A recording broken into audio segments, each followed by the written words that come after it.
wa sa'idun fil akhir. Lah Rasulullah Muhammad sallallahu alaihi wasallam dawuh alamatus syaqawah arba'atun. Lah kita sekarang, Rasulullah itu pernah ditanya, ya Rasulullah, ini diceritakan dalam kitab Sahih Bukhari, ketika itu Rasulullah Muhammad sallallahu alaihi wasallam itu ngiring jenazah yang dikubur di Baqi' Gharqad.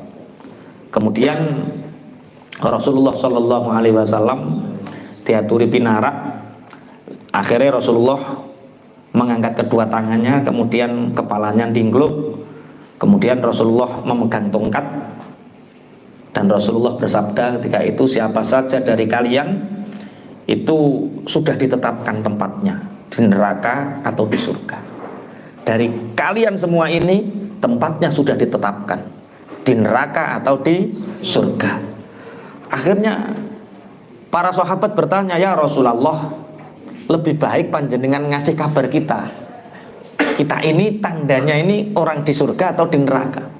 Kemudian Rasulullah bersabda, i'malu, beramalah kalian, lakukan semau kalian. Apa yang ingin kalian lakukan? I'malu fakullun muyassarun lima khuliqa lahu. Maka setiap manusia itu dimudahkan, dia itu diarahkan kemana. Kalau dia dimudahkan untuk melakukan amalan-amalan yang menuju surga, berarti dia penduduk surga. Kalau dia dimudahkan untuk melakukan amalan-amalan neraka, dia tanda-tandanya ahli neraka. Nah, kita introspeksi kita ini, kita kira ini sehari semalam ini dimudahkan ke surga atau ke neraka. Kalau orang yang dimudahkan ke surga, baru kerentek pengen melu ngaji, dimudahkan, ya ono tunutan. Melu ngaji to ora? Ayo ono tunutan. Kalau yang tidak dimudahkan, baru mau ngaji, yo eneng sing sikile kesli, eneng sing kudu ngising akhirnya ra sida mangkat. Ono ae. Lagi ape mangkat digandengi bature, ayo ngopi, ape gak melok kok ya sungkan. Ono ae. Ibadah juga seperti itu. Kalau kita dimudahkan untuk ibadah, oh berarti itu dimudahkan menuju surga.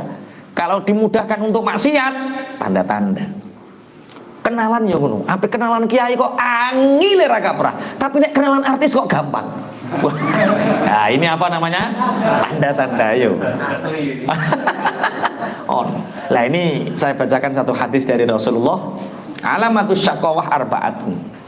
Tandanya orang yang celaka itu ada 4. Ini tandanya orang yang celaka itu ada 4. Kalau kita tidak celaka, orang lain sajalah. Kalau ada orang punya 4 alamat ini, berarti dia celaka. Apa itu? Nisyanud dzunubi al-madiyah wa hiya indallahi mahfudhah. Tanda-tandanya orang yang celaka itu, dia mudah melakukan dosa dan melupakannya. Mudah melakukan dosa dan melupakannya, sehingga karena terbiasa ini seakan-akan dia tidak pernah berdosa.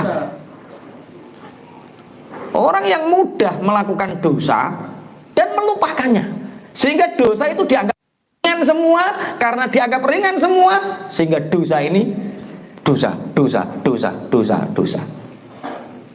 Orang yang terbiasa melihat wanita cantik itu mengira bahwa memandang wanita cantik itu tidak berdosa.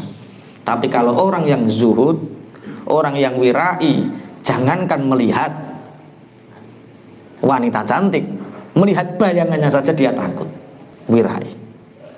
Sehingga ketika melihat sekali saja sudah dianggap dosa. Nah sampean kan bonus terus rono ngono to ya. Ini enggak. Piye? Ya ora usah melengah. Nek wong syariat kan ketemu pertama berarti bonus. Nek melengah wis dosa. Orang yang wirai tidak. Orang yang wirai aduh ngerusak hati. Oke, jadi yang pertama apa? Tandanya orang celaka, terbiasa melakukan dosa dan melupakannya, padahal dosa itu dicatat rapi dan besok di akhirat akan dimunculkan kembali. Masya Allah, iso selamat apa ora wae iki cah. Kemudian wa dzikrul hasanati al madiyah, dan dia selalu ingat kebaikan-kebaikan yang dia lakukan, sehingga seakan-akan kebaikannya banyak. Nyumbang pondok 1 juta itu sudah 2 tahun yang lalu. Iling. Makanya ulama-ulama sufi itu, kamu tahu tandanya amalmu diterima apa? Ketika kamu sudah melupakannya. Mulane orang-orang ahli tarekat ada yang salah paham dengan mursyidnya. Kowe nek kendel tenan, wani gak kowe ninggalno salat? Kalau kamu memang orang hebat, berani gak kamu meninggalkan sholat? Walah, mursyid loh yang dawuh ini, mursyid thariqah yang dawuh seperti itu. Akhirnya sing muridnya sing kendel, aku ya wani kok sing ngongkon guru. Yang memerintahkan guru ya ora sholat ya ora apa-apa, jere Pak Guru kan meninggalkan sholat. Tapi bagi orang yang banyak belajar ilmu tasawuf, bagi orang yang khatam kitab ngajinya, itu dia tahu maksudnya mursyid itu apa. Kalau kita sholat, anggap kita belum pernah melakukannya, sehingga seakan-akan kita belum pernah sholat, sehingga kita semangat untuk terus sholat, sehingga kita lupa sholat yang kemarin. Itu orang yang berani meninggalkan sholat. Maksudnya meninggalkan sholat adalah tidak mengingat sholat itu pernah kita lakukan. Sampai yang harus pernah sholat tahajud, alah yo, wis tahu. Sholat qiblah ya, wis tahu. Duha wis tahu. Jadi tandanya amal kita diterima itu ketika kita tidak ingat amalan yang kita lakukan itu. Jadi begini loh, kita ngaji ini kan amal soleh. Iki wis dilaporno malaikat, ret. Lah teko sama dunia.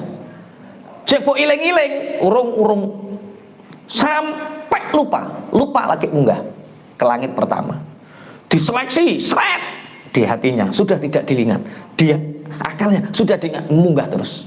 Lah, ketika amal ibadah, amal soleh yang kita lakukan masih ingat di dalam pikiran dan hati kita, itu tandanya masih gantung di sama itunya. Kok mau meneng kaya berat ngono modele sampean. Jailing kabeh. Waduh, ya wis saiki latihan. Jangankan jari Taufik, jangankan amal soleh, wong mantan saja nggak bisa move on. Latihan move on, latihan melupakan amal soleh kita, sehingga kita ke depan semangat untuk selalu beramal soleh. Bismillahirrahmanirrahim. Yang pertama tandanya orang celaka itu dia melupakan dosa, dia sering melakukan dosa dan melupakannya, dia lupa bahwa dosanya sudah tercatat. Yang kedua, dia selalu mengingat-ingat amal solehnya, padahal dia tidak tahu, kata Rasulullah, wala yadri akubilat amruddat, apakah amal solehnya itu diterima atau ditolak. Nek dosa, jadi indahnya seperti itu. Kalau amal soleh, satu amal kebajikan itu dilipat gandakan. Kita ngaji seperti ini, seperti halnya melakukan 10 amal kebaikan. Kalau dosa dicatat 1, itu pun nunggu ditunda kalau dia tidak bertobat. Berarti penak ya wong Islam ya, 1 langsung 10. Nek dosa siji tetep siji. Tapi pertanyaannya, nek dosa kan gak butuh ikhlas. Berarti langsung kecadet. Wong tidak perlu ikhlas. Tapi amal soleh ikhlas. Lali. Jadi berapa puluh atau ratus atau ribu amal kita yang masih gantung di sama itunya ini. Nunggu kita melupakan amal itu sampai digenggam karo malaikat. Yes. Lali saya kira lali. Lali kok ngomong. Lah ya saya kira lali kok ngomong iki. Mulai 1000 amal yang kita lakukan jangan pernah merasa melakukannya. 1 kali dosa ingat sampai mati. Itu tandanya orang yang saat. Lagi sakowadise. Yang ketiga, Tanda-tandanya orang celaka itu yang ketiga, wa nadhruhu ila man fawqahu fid dunya. Kalau urusan dunia dia kelenggak. Kalau urusan dunia dia selalu melihat orang yang di atasnya. Motore sampean beat, tetangganya vario, harus vario. Harus vario. Sampai kemerungsung, begini sampai nyipi-nyipi numpak vario. Rumah tanggane ditingkat. Aku ya kudu iso ningkat. Sampai nyipi-nyipi manggon omah tingkat. Bareng sampean tuku vario, tanggane tuku mobil. Mobil larang-larang Xenia dhisik. Bareng sampean cenut kok aku lagi tuku vario anyar kok kudu tuku Xenia. Aku kudu tuku sak dhuwure. Iki umpama sampean sing wedok ngene terus sampean dadi bojone iki kira-kira kuru apa ora ya? Insyaallah. Wa nadhruhu ila man fawqahu fid dunya. Melihat urusan dunia kepada orang yang ada di atasnya. Walam yardha bil qismah, sehingga orang seperti ini dia tidak ridho dengan bagian hidupnya. Kemerungsung bahasa Jawa nih, bahasa Indonesia gak ngerti aku. Kemerungsung, serba terus kurang, sehingga orang yang kemerungsung serba kurang ini tidak pernah bisa menikmati hidup. Karena dia selalu ngitung jumlah kekayaan orang, jumlah kenikmatan orang, sehingga dia lupa kenikmatannya sendiri. Piye to Pak wau gitu lho, piye kok tambah kedonyan? Lah piye? Lah genyo Innovani saiki ya wis ganti anyar. Lah genyo sawahe tambah telung kedok, lah genyo terus dicateti. Bojone sitok, bojone. Enggak artine dia kok pinter, kok iso ngitung bandane wong liya terus ayeme sok apa? Ya hitung ya harta kita sendiri, alhamdulillah. Alhamdulillah dihitung dewi, alhamdulillah dihitung dewi. Ojo tambah ngenes, syukur. Mbok hitung tambah ngenes. Lah mboten ngenes pripun to Pak? Wong rekenenge ya mau eneng 10.000, nole tambah dhewe. Ora ono bedane, enggak ada bedanya nol yang disahkan BRI sama mbok tambah dhewe, gak ono bedane. Nol. Wasi terus lho akeh lho. Nikmati hidup itu, nikmati. Satu tandanya orang yang celaka, melupakan dosa, mudah melakukan dosa dan melupakan. Dia lupa bahwa dosa itu sudah dicatat. Yang kedua, selalu mengingat amal soleh, amal kebaikan, sedangkan dia tidak tahu amal solehnya itu diterima atau tidak. Yang ketiga, kemerungsung urusan dunia, selalu melihat orang yang di atasnya. Ada yang bisa mencontohkan melihat orang yang di atasnya itu? Iya Pak Ikram, contohnya wong delok wong sak dhuwuri terus piye? Terlalu kurir amal. Oh, panjang angan-angan. Heeh. Seakan-akan selalu ingin melebihi dia. Oh lah, iku wis loro tenan ya wong ngono. Tulul amal, panjang angan-angan, muluk cita-cita. Sehingga dia tidak pernah selesai dengan dirinya. Yang keempat, wa nadhruhu ila man tunahu fid dini, dan melihat urusan agama kepada orang yang ada di bawahnya. Masya Allah, kowe ngono ki nek salat yo jangkep to, jamaah gak. Alah, kono jangkep. Aku ora patek jangkep ya ora apa-apa. Lah kowe ora jangkep piye? Baturku tambah nemen. Mok sitok sedina. Maghrib tok lah ya wong urusan agama kok delok wong sak ngisore. Berapa kali saya selalu membahas tentang fadilah jamaah. Tapi orang-orang yang tidak jamaah merasa tersakiti. Kaya pangeran wae. Kaya pangeran wae. Lah ya wong aku maca hadise Kanjeng Nabi. Kok tambah DE ku ora ngandel karo hadis Nabi ku piye supaya benerno DE.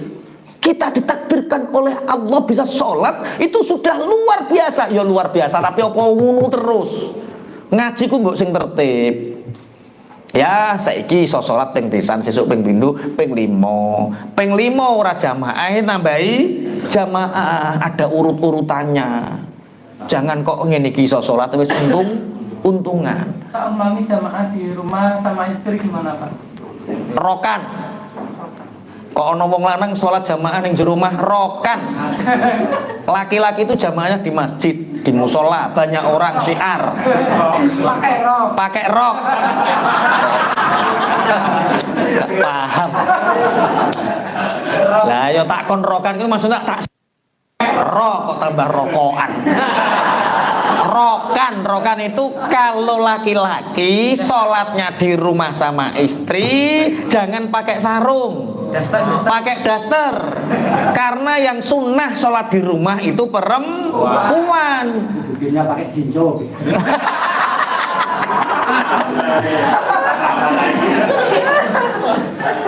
Ora sah takok lebih abdul mana laki-laki sholat jamaah di rumah atau di masjid atau ibaratnya pondok yo di santri. Yang namanya syiar jamaah itu laki-laki ya di luar, baik di musola, di pondok atau di masjid. Kalau perempuan di rumah. Tapi kalau begitu istri saya nggak sholat jamaah. Kalau memang ke masjid nggak menjadi fitnah, ajak ke masjid. Enak orang zaman modern ini. Kalau pakai dalil sholat, dalilnya di rumah. Tapi ayatul hijab nggak dibaca, ke pasar biasa. Neng pasar gelem, neng masjid ora gelem. Piye maksudmu? Sebaik-baik sholat perempuan adalah di rumah, bener. Tapi ojo terus kelayapan teko pasar toh. Neng omah wae. Wong neng KDS diculno yo selamat. Di Bravo diculno yo selamat. Mau sampai keculno neng masjid tuh ora selamat. Kan nggak fair tuh sekarang. Bahas tuh aneh ya pene. Kok tuai sing bahas iku. Panggilane Gusti Allah yang sejati lu tekani. Pun alamatnya orang celaka dalam urusan dunia dia melihat orang di atasnya, dalam urusan akhirat agama dia melihat orang di bawahnya. Lu wong bu awake aja iso salat, tanggane ora salat kok. Lu wong bu awake gak salat cek baturan kiai. Lah kae wis ora salat ora baturan kiai. Terus piye? Makanya kalau urusan akhirat kita melihat orang di atasnya, ini tandanya orang celaka. Terus Rasulullah didhawuh. Tapi ngeten. Lanjutannya hadis wa nadruhu ila man dunau fid dini yaqulullahu aradtuhu wa lam yuridni fataraktuhu. Kalau urusan akhirat agama dia melihat orang di bawahnya, kemudian Allah mengatakan, aku mengharapkanmu, aku ingin menolongmu. Dari mana aku ingin menolongku? Kata Allah, dari Allah mencegahmu mendapatkan dunia, sehingga engkau tidak sibukkan dengan dunia, agar engkau taat kepadaku. Ada orang yang sibuk dunia, akhirnya tidak sakit. Dari sakitnya dia bisa taat kepada Allah. Ada orang yang sulit mencari pekerjaan, sehingga dalam kesulitannya itu dia tidak disibukkan oleh dunia, sehingga dia nyembah sama Allah, taat sama Allah. Mestinya seperti itu. Justru ketika aku beri kesulitan kepadamu, aku mengharapkan kamu datang kepadaku, kata Allah, tapi kamu menjauh. Aku beri kamu sakit agar kamu mendekat kepadaku, kamu menjauh. Aku cegah kamu dari dunia, kamu menjauh. Karena kamu sudah tidak mengharapkan aku lagi, fataraktuhu, maka aku meninggalkannya. Dan orang yang paling celaka itu orang yang sudah ditinggalkan Allah. Kita boleh kehilangan apapun, tapi jangan sekali-kali kita kehilangan Allah. Dunia pasti meninggalkan kita, anak istri pasti meninggalkan kita, santri pasti meninggalkan kita. Yang tidak meninggalkan kita hanya Allah.